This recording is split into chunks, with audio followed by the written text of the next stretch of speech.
Bienvenue à cette session dédiée au dispositif Ulysse et DAR. Je suis Lorenza, éducatrice spécialisée. Et moi, je suis Martha, chargée des missions sociales. Nous sommes ici pour vous informer sur ces dispositifs. On va commencer par la définition de l'Ulysse. Donc, les unités localisées pour l'inclusion scolaire sont des dispositifs au sein des établissements scolaires ordinaires qui offrent une organisation pédagogique adaptée aux élèves en situation de handicap. L'objectif est de favoriser l'inclusion scolaire en proposant un enseignement adapté aux besoins spécifiques de chaque élève.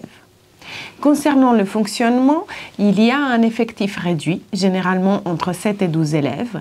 Chaque élève est rattaché à une classe de référence en milieu ordinaire et l'encadrement est fait par un enseignant spécialisé appelé coordonnateur Ulysse et un accompagnement des élèves en situation de handicap, AESH collectif. Est-ce que ces dispositifs conviennent à mon enfant? Déjà, on parle de public concerné. Les Ulysse s'adressent aux élèves présentant des troubles des fonctions cognitives, des troubles du spectre de l'autisme, TSA, des troubles spécifiques du langage et des apprentissages, TSLA, ou d'autres troubles similaires. Il y a des avantages de ces dispositifs. Déjà, on peut bénéficier d'un accompagnement personnalisé selon le projet personnalisé de scolarisation PPS et des adaptations pédagogiques spécifiques pour chaque élève. Il y a également des limites. Par exemple, pour bénéficier d'une place, on doit bénéficier d'une orientation officielle par la Maison départementale des personnes handicapées MDPH. Et les places à disposition peuvent être limitées parce que les dispositifs sont limités et du coup, ça peut être une autre limite. Il y a également une autre partie très importante de tous ces éléments qu'on a échangés ensemble. Déjà, comment trouver une place en Ulysse? Déjà, il y a différentes étapes à suivre. La première, c'est constituer un dossier MDPH et intégrer également le formulaire GEVASCO, que c'est un formulaire qui permet de déterminer tous les besoins scolaires de l'enfant.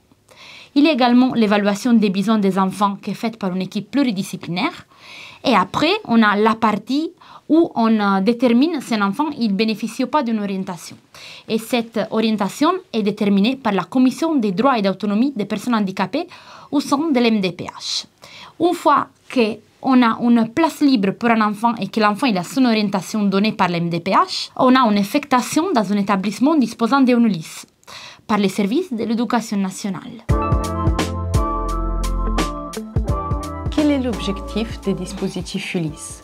Alors, nous avons 3 objectifs principaux. Permettre aux élèves de suivre une scolarité adaptée à leurs besoins spécifiques, favoriser le développement de l'autonomie et des compétences sociales, ainsi que préparer les élèves à une inclusion progressive en milieu ordinaire.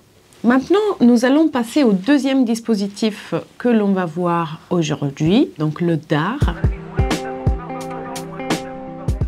Le DAR est un dispositif d'autorégulation et c'est une initiative médico-sociale publique visant à soutenir la scolarisation des élèves présentant des troubles du neurodéveloppement tels que le TSA, le TDAH ou des troubles spécifiques du langage et des apprentissages.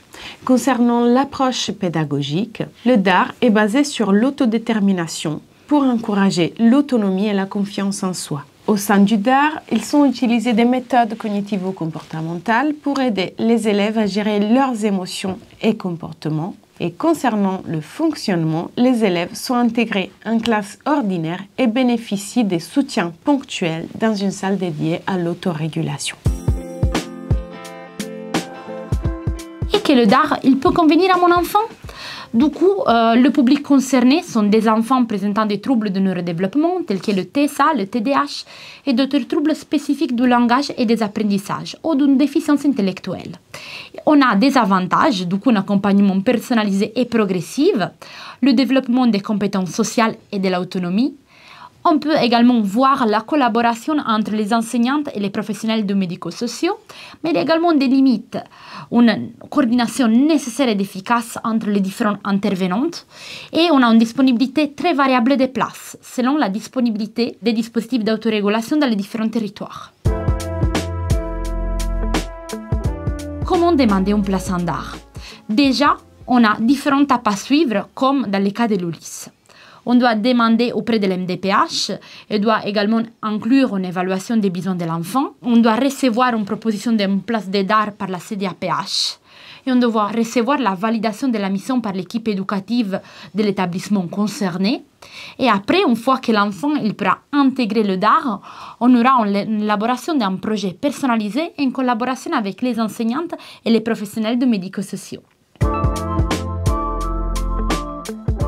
Quel est l'objectif des dispositifs DAR? L'idée, c'est d'aider les élèves à développer des stratégies pour réguler leurs émotions et comportements, offrir un accompagnement pluridisciplinaire adapté, sensibiliser l'ensemble de la communauté scolaire aux besoins spécifiques des élèves concernés et favoriser la progression des élèves dans leurs apprentissages avec un soutien ciblé.